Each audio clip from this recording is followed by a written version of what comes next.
This is Network Marketing Pro. My name is Eric WORRE, and today I'm here with my friend, ARMAND PUYOLT. How are you, Eric? How are you? Phenomenal. Thank you for coming to town. Super. Thank you for the invitation. I really do appreciate it. You drove over from Los Angeles? Definitely. Very nice. Anything for you guys. Very nice. I got an opportunity to meet this guy this last year. We've known of each other for some time, but finally got a chance to hang out a little bit, hear a little bit of his story, see what he's doing, and so we just decided, hey, we should have an interview. Also, at Network Marketing Pro, we know we're far behind the curve when it comes to serving our Latin community. Definitely. Throughout North America, Central America, South America, we're not doing as good of a job as we need to do, and we have a big commitment to improve that over the course of this next year, and I think you can help us. Phenomenal. I would love to help to really do that. To do that. Why don't you talk, as we start, why don't you talk to people about, where'd you grow up? What's your story? Where'd you come from? Well, basically, I grew up with a single mom, right? And with dads on the weekend, type of deal, And one of the things that happened, especially with my life, is that I ended up going to his hot truck, lunch truck, or road coach, whatever you guys like to call it, and work with him. And I used to love that to do, just to... Where was this? It was in Los Angeles. Okay. So he was one of these original guys that was out there, cooking food for these companies out there. And we used to love to go out there with him and just spend some time. And I was to the point that I was even charging people, and I was giving them the right change and everything. There was no computers back then, so everything was calculated in your brain, right? And I really loved the sense of business from that point. And I know a lot of people love baseball, a lot of people love football, and a lot of people love, all these sports out there. This is my sport, and when business, I figured that business was my sport, I just stuck to that really hard. Now, did you think that way through school also? When did you start doing this, to get this business mindset? How old were you? Well, look, during school, obviously I was living with my mom. She was not she didn't have that much money. I mean, we were going through homes. Sometimes we lost a home. Sometimes we were kicked out of an apartment. It was a very hard time. Sure. Definitely. And to help her, sometimes I used to go out there and try to find something to do. One of the things that I did was, I was that guy at the high school with, instead of a backpack full of, books, it was full of candy. And I was like hawking candy everywhere else, and I was selling it. And I was like, I think I was making more money than the drug dealers, right? But, so I started making a lot of money. People used to know me as, the guy who just always made some money here and there, and, had the car. And I started really growing in that area. So, when network marketing came to me, basically it was one of these situations. It was funny because somebody invited my mom to a home party. And when I showed up to this home party and I looked at all her friends buying this stuff, I was like, you know what? I need that stuff to sell it to them without knowing what network marketing was really. So what I did was this, I was looking for this company, I looked for the company, and then until I found this company, I figured out what the company was and basically got in, but and I want to retract a little bit. When people invite you to a company and they say you got to recruit you, to me, that was absurd at that time. I was like, what recruit? What do you mean, sponsor me? What? So to me, I was trying to find the wholesaler. And I was looking for that wholesaler until I found somebody who actually explained it to me. I got in. And so you're trying to get to the source. Exactly. You didn't want to have a middleman. No, I didn't want that middleman, right? So I got this product and I started selling it, but I basically did this. I never knew network marketing. I never did network marketing. As a matter of fact, this company was a step to learn what network marketing was for me, because what I did was I took this product and I hired. Now, I didn't recruit no one. I hired a lot of kids from my school with the school jerseys and the jackets and everything, and we went door to door. And basically, everybody thought we were selling chocolate or something for the school, but this product we were just hawking it every door. Everybody was buying something. So I kind of got to the top of the ranks there in sales. Not in the network marketing sense, but in the sales wise, and people were trying to figure out, how is he selling so much product? As a matter of fact, a lot of people at my age, because I was 16, people thought that maybe it was my mom selling the product, and they were usually using my social or something, to do the business. So when that happened, and I went to this regional event where they talked about, they would put me on stage and everything, it kind of had this one cold feeling where you know you didn't belong in that room, you know, because everybody's looking at you like you're doing it wrong, but how you being successful, you know. And I kind of got off the stage and just headed right out of the room. And I mean, I just went as far as I could, you know, and just sat down. So you're just going on pure passion and hustle. Definitely, that's all I knew. You just said like, hey, this is a product, I can sell it. I'll come up with my own little plan to sell it. Yeah. Didn't even know that these people had already had a structure. Definitely, no, I was building my own business. Right. You know, definitely. So you had a bit. They were just a product supplier for you. Yeah, yeah, definitely. Right. Definitely. So you're getting recognized for stuff you didn't even understand what you're getting recognized for. Well, I didn't even know why I was there. You know, and to get the reception. Was your mom involved? No, not at all. Oh, okay. Not at all. But every time, you know, when I got onto the stage, right, and they were doing the recognition, and I'm telling them my story, how I did this. One of the things that I noticed is that I got this cold feeling from the room. They were like, oh, you're going door to door? Ooh. No, it was like deers and headlights, man. People were looking at me, and I says like, oh my God, this is not for me. So I was very upset at myself being on stage, and that to the point that, and I was very like angry or didn't feel welcome just in there. Yeah, so much. And I just, as soon as I finished, I just walked out and went right out of that room.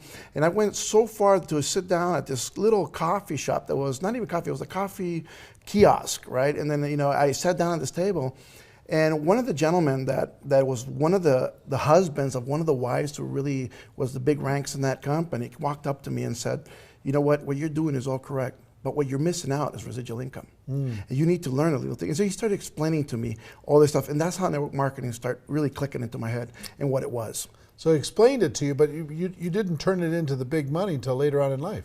It took me a couple of years right after he told me that. It just clicked. You know, I kind of turned it into, I went to a great company with him, and because I followed him. After that, I didn't want to do nothing with that other company because of the way I felt. And when I went with this gentleman, we went into another company that was launching, and we had very good success after that, about a few years there. Unfortunately, the government, you know, deregulation happened, and we're forced to scatter and look for something else, unfortunately, at that time. But after that, we've had good success. And, you know, I think I'm one of the lucky ones. And when I say luck, it's because I think I was put in the right place with the right people who taught me the right things, because I see a lot of network marketing right now, and a lot of people in network marketing that are just told the wrong deal, the wrong steps to take. They're coached wrong into building really good residual, real good income. And I was so lucky to be put into a place where people actually knew what they were doing, and they were teaching me the right steps, and they were moving, and I was just absorbing everything. And I think that's what led to my success here in network marketing. Right. Yeah. And you've had an explosion of growth recently. Definitely. Our company just hit over $100 million in sales in a year, so I think that is just phenomenal. So we're doing very well. And your growth has grown far over $1 million a year. Definitely. And you're helping a lot of people all around the world. Yes, sir. You've expanded your business into the Hispanic marketplace dramatically, right? What percentage of your organization do you think? I think 90% of our business is in the Hispanic area, and it wasn't calculated that way. I mean, it was not my strategy. As a matter of fact, I started in the United States and moving really strongly, but the leadership that I brought along from, you know, that I brought along from other companies, they were Hispanic, first of all, and it kind of led into that market, you know, just organically. And it was pretty awesome when you walk into an area, and you know, and not only that, I fell in love with the idea, because in the Hispanic market, this is what happens. In the English market, people have jobs, most of them, and you know, where you're trying to give them their part-time job. So they never have enough time to do their part-time job, which is network marketing. So a lot of people are not that successful at it because of that. In the Hispanic area, if you get somebody to earn just $100, that's more than most of their paychecks. And it depends on which country, right? Definitely, it depends on what countries. But some countries, you know, some of their paychecks are within $50 to $200, you know, a month. Yeah. You know, it all depends on where. So if you're getting them to make $100 a week, they're full time. And if they're full time, I mean, they're really pushing hard. So, I mean, I got all these people that are really, I mean, they're hardcore, and they're MLM at Spirit, and they're learning, they're picking up the books.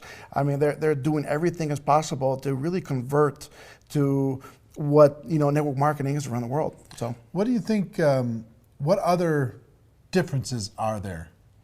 Between the Hispanic marketplace and the English marketplace? I think in the Hispanic market, a lot of people, the difference between Hispanics, in my perspective, is that they're all hearts. I mean, they're in it for, for the love. They're in it to not only for what their wealth can change. Obviously, everybody's in for their wealth or whatever they can do, but they're in it to help their fellow man. They're really there to, they see somebody, they have a passion for what they're doing, and it's just phenomenal the way you see people work. In the English market, everybody is very, I think that everybody's been burnt a lot in the English market. A little more cynical. So a lot of people are more, they're more passive. They start thinking a little bit more. Is this true? Can this be right? Can this work? And they want to see it work before they jump in. And it's a totally different attitude to that. Where in the Hispanic market, where you says, look, can you sell this one item? Yes. You sold it? All right. You made this much money. Wow, I'm in.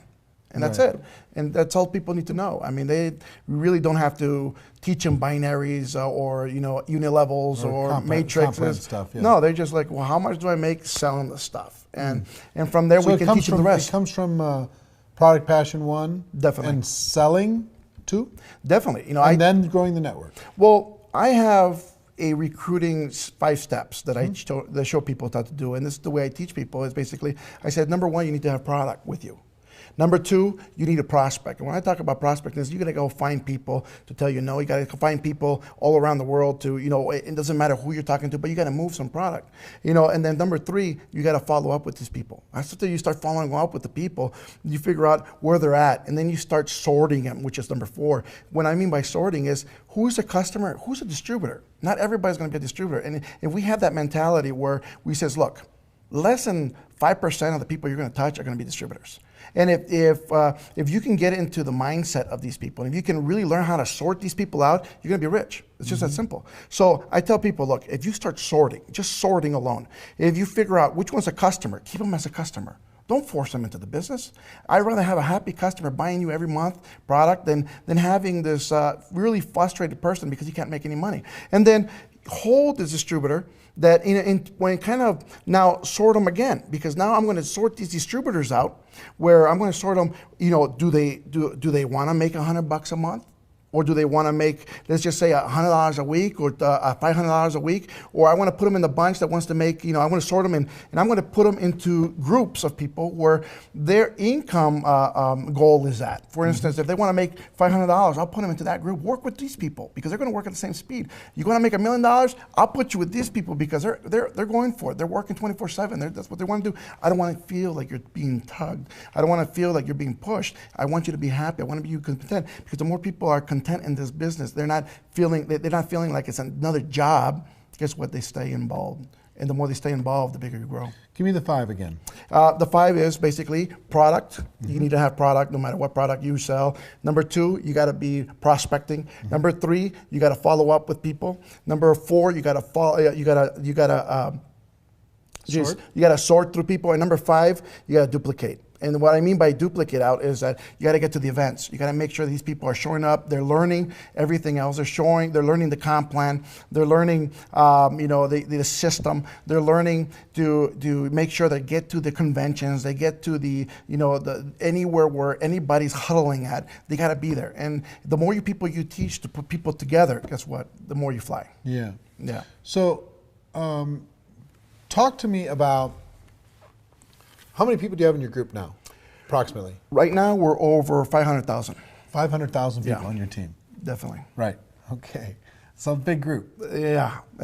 So what are some of the strategies that you've used outside of the 5? Okay, I know the 5 are central. Yes. What are the strategies that you've used to grow a team of that size? Well, it's basically finding leadership. I think that's the big key of finding people who are willing to stand in front of the room, willing to really, control, and just showing leadership how to control larger groups, how to control groups that are, 20 plus people or, 100 people together, and how to put them together, how to make them work together. And once we start finding these key leaders, then from there we start finding the B-class leaders, the people that just want to move 10, 20 people. So of that leadership group, out of 500,000, how many leaders do you think you have? I think we have top level. The top level leadership. I think we have over 200 right now. So let's say 200 people can influence 500,000. Definitely so. Okay, so you don't have to influence all 500,000. You just No. have to be connected with those 200. Well, they So you're going to be sorting through all those people to see who identifies himself, who wants to step forward and be a strong leader. Definitely. Then work with those people, develop their skills, and then you say you start looking for the second level leader to see if you can, who's in the farm team that you can bring up. Definitely. It's almost, we kind of move it like a ball club.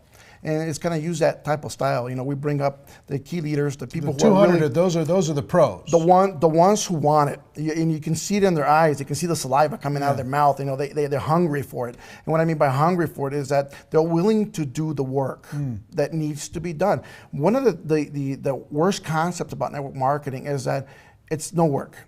And it's a shame because it really destroys a lot of views of a lot of people around the world, because a lot of people get told, you don't need to recruit anybody, or you don't need to sell, and that's another one, or you don't need to do this or do that. And if we just told people right on, guess what? If you have to build, you want to build $1 million a year in your group, you got to get to work. You got to really Work's push not people. a bad thing. No, and you got to really. Easy. You got to forget You about gotta sell sleeping. some stuff. Definitely, yeah. You got to move as much product along as you can. And one of the key factors in network marketing that people don't understand also is that people avoid the sales part. And I think that's a major part, because Why are people so afraid of selling? you know, I Or think they're like, no, this isn't selling, it's sharing. because everybody It's has a still bad selling, come on. concept, I think, of becoming a salesman. And I tell people, look, I don't care if you're recruiting, if you're trying to sell them the big pack or the small pack in your company, you're selling it. Of course. And if you don't learn You're these, selling your kids on eating their vegetables. You're Definitely. You're selling somebody to brush their teeth. I mean, definitely, everything's about sales. Yeah. So the more we teach people and how to really close people with these sales, the better they're going to get. right. And that's basically the teachings that we try to teach all the distributors and the leadership every single day, is that, guess what? Focus on growing your business.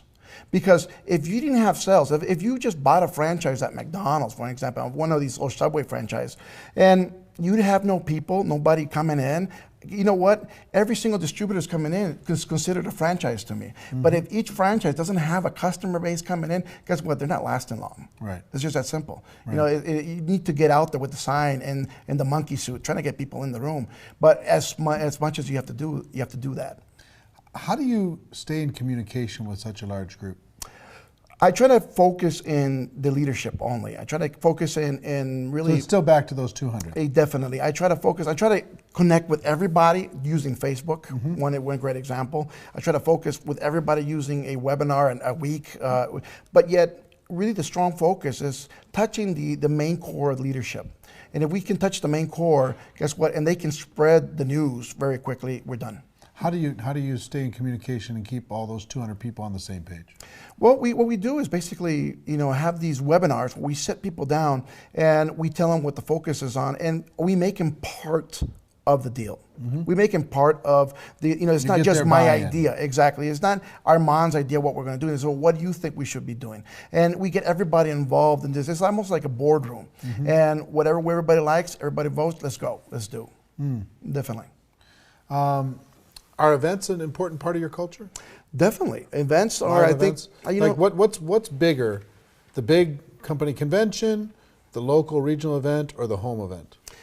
I think the regional events are, the priority to get people to. I think these are, Your local cities, they happen once a month or something? Well, or not once every 3 months? once a month or once every 3 months, but especially in the Latin community, they need to see the growth. And the more people you can fit in a room for a Super Saturday, for example. So social proof is important. Oh, definitely. If the more people see it, and if you can't fit people in the room, if I'm going to have, for instance, an event and I know I'm going to get 1,000 people in, I'll get a room for 800.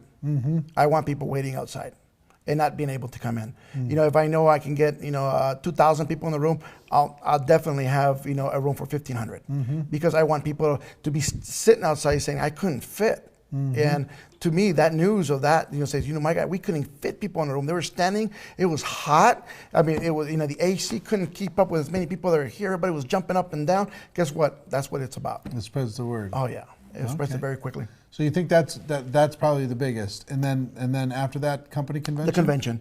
recognition is a very key point. You know, when people walking by with their rings or their checks, or even though just their pins, you know, when people are showing up and they just hit the first rank, guess what? That is the most motivating thing. You know, people have to understand that most people, in my philosophy, most people have never been recognized for anything. Yeah, that's true. And when they get just a minor thing, I mean, I was growing up. Just one my example, you know, I was the big brother.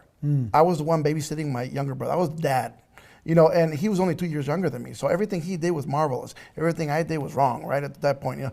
But you know, I would have loved somebody to tell me, "Hey, great job. You know what? You took care of him. Good. Thank you. You made dinner." You know, I know she was tired. I know that she didn't mean not to do it, right. But a lot of people live through this. So even just getting a simple pin at the first rank, guess what? That's going to motivate your team faster than you can ever reach. Yeah. And guess what? The more we do that to people and recognize their work, as a matter of fact, every time people walk in, I do recommend everybody in network marketing, if you're a leader, when you walk in a room, say, "Good job. You know what? Thank you for what you're doing. I do right. appreciate what you're doing." And the more you tell that to people, they feel like, "Oh my God, you noticed. Thank you." You know what? And they start working harder. One thing that kind of, it's a hidden thing that the top earners always do. Yeah. Every time they come into contact with somebody, they find a way to compliment them. Definitely. Their top earners are complimenting machines. You have to be. They're like, "Oh wow, look at those shoes. Hey, look at that smile. Hey, this guy's a star. Man, the energy's unbelievable." Whatever it happens to be, the first thing comes out of their mouth to prospects is a compliment. Definitely. And it's sincere. It's not just a flattery thing. No, it has to be, because part of their nature is to build people up. I think it is a part of the culture we build, you know, especially as leadership. And that's one of the reasons that I love your events, because every time I've watched it before, you know, via online and then, you know, or video and then being there live you know, when you get to my level, you know, where I'm at in the company, on the top of the company, and I'm the first distributor, you know, and you know, you have no one to really talk about different situations that you've get into, right? And it's beautiful to get friends that are in the same situation in different other companies where you can literally call up and ask and says, "You know what? What happened when you reached this and this happened to you, or what this issue happened with your distributors, and what you know, when you have that kind of base also." That's phenomenal. That's why I really support what you're doing, because I think a lot of people need to see that it's not about the companies. You know, this is an industry, right. And the industry is about people. Yeah, and that's what we need to show. Recognition, support, complimenting, having each other's back, the camaraderie. Definitely. The personal. How important is personal growth? Definitely. Inside of your culture, inside of your organization. It's important because, see, personal growth is, first of all, I try to teach people at the very beginning as they're coming in to get into a little small system, like the 5 steps, for instance. Just like something McDonald's basic. Tries to show you how to make a cheeseburger, right? You put the bun, you put this, you put the, done, wrap it up, let's go. So they know what they're doing right away.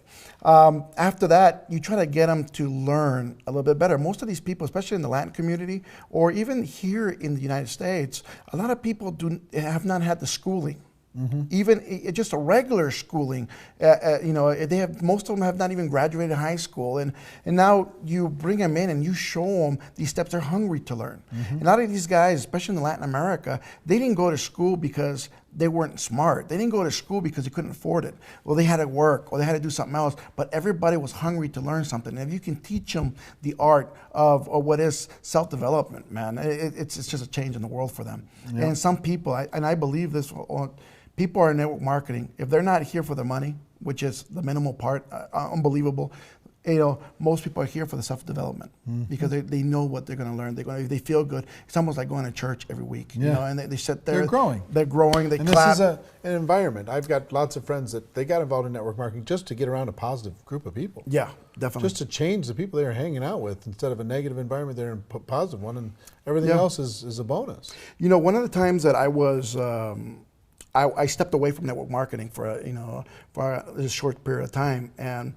I didn't want to go back into network marketing, but what drew me back was being with the people, stepping in. The camaraderie. I just had to go back in front of the room. So I loved, spending nights, on Thursdays, Tuesdays.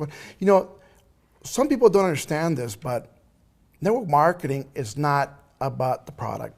to me, the network marketing is not about the money to me. It's about the people. And when you're with people, then you see them change. You see them smile. You see them thanking you. You know what? To me, that feels, and that's what it's about. It's about feeling. It's, you know, it's not even about the money no more. It's about how many people we can change. You know, if I had to pass away, you know, if for God forbid that something happened to me on the road, right? I don't want my legacy to be how much money I made in network marketing, because I know, you know, if somebody says, hey, this guy made 10 million, 12 million, 13 million, 14 million a year, guess what? It's chump change compared to what Bill Gates is doing.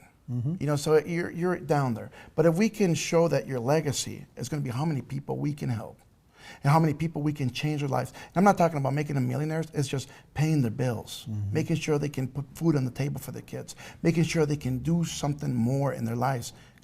We're done. I mean, that's what I want. And that's what I want to be recognized as the person who changed the most lives in this world. And that's where we're at. I mean, my wife laughs at me and says, you know what, you think you're Mother Teresa of network marketing? I goes, no, but you know what, I have a calling for this. And I think that's what we're at for, and that's what we're pushing for. So, I mean, that's one of the big reasons we're going to bring a huge group now from this period on to the Network Marketing Pro events. You know, and I'm going to I'm going to fill the rooms, and the reason is that people have to see that part. Unfortunately, in regular network marketing, in the regular conventions, you get just the business, but nobody sees the industry. And when you see events like yours, one of the things that I love is that you see the industry, and guess what? We're all the same. No matter what company you're at, nobody's same fighting. Hopes and dreams, exactly. Same Nobody's basic skills. Fighting in that room. Nobody's wearing their pins. Everybody's hugging each other. They know each other from Facebook. You know what? It's like Facebook exploded in live, right? And when you're sitting there and you're hugging, you're taking these shots, and and you're loving it. I have friends from all parts of the world in different companies, and when you can really do that without having the fear that, hey, you know what, if I take a picture with Eric Worre, am I going to have my check cut? Right. You know what, that's not what it should be. It should be the industry, and the industry as a whole. That's it. You talked a little bit about legacy. Talk about what makes you different. What makes you different? You know, you just as an individual. What makes you a better leader? What makes you more successful than somebody else who joined same time you did, or around the same time you did, and hasn't had the same kind of success? What do you do different? What makes you, what kind of separates you from the crowd? I think what separates me a lot from the crowd is that, like I said, I came in while I was 16. I think I was very young, and I was very able to absorb a lot of the information very quickly. And like I told you before, I was put with the right people, and I was listening a lot to Jim Rohn, and a lot to these great mentors that are all over the the internet now. And I remember just listening to some tapes and picking some information, because I was never able to see them live at those points. But guess what? It was like I was there every single time. And when you pick up these little tips and how to do the business, it makes you different than everybody else. Because now, unfortunately, with I think network marketing, so all these people now have these systems, and I believe these just systems, and not to offend anybody, but I see a lot of these systems as they're like copycat systems. They just change the product, they change the name, they change, it was all the Amway system from many moons ago, or the Herbalife system they were using, and all of a sudden, guess what? It's not working for their company because it was not designed for their company. Not that the system was bad, it's not designed for their company. But when you bring in the passion, and you go down to phase one in network marketing, where you're out there every single day. And one of the things we do, and even my wife and I still do, we still prospect every single day. We still recruit every single day. It doesn't matter how much money we're making. It's about really showing people that if you're going to teach people to do a home meeting, you have to have a home meeting. If you're going to teach people to have a Thursday night meeting, you have to have a Thursday night meeting. If you're going to teach people to do something, you better make sure people are seeing you do it too. And if you can show them that, hey, I'm doing it, you should too. This is how we make the money. Guess what? People are duplicating you. Yep. Do this for me. Definitely. I'd like you to look into this camera, and I'd like you to act as if you're talking directly to one person. That person wants to have success. They want it so bad they can taste it. They don't quite know how to get there. They're maybe a little bit nervous or self-conscious. feeling a little bit insecure about their skills or their abilities, what advice would you have for them to succeed in our profession? Well, this is one thing. Let's just talk about Joe. Let's just say it's Joe.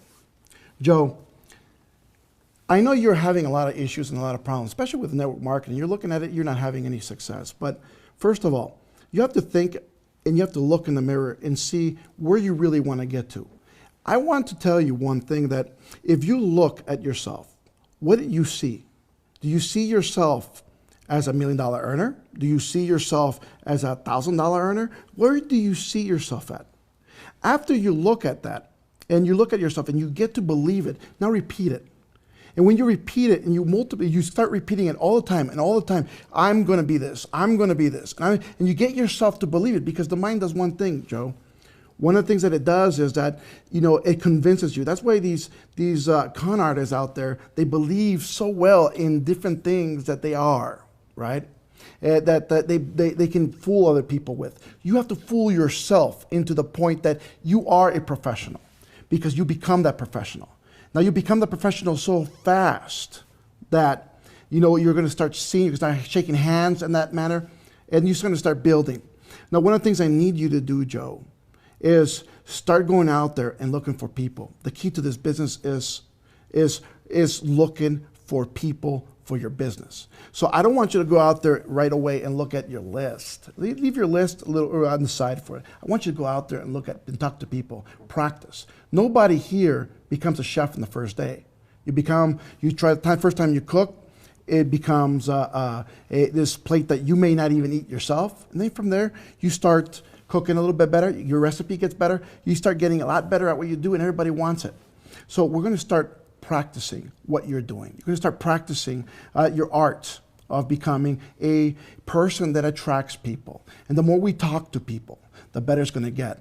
Now, let me just tell you this. In network marketing, the more people you touch, the bigger you'll get. It doesn't matter if they tell you no or they tell you yes.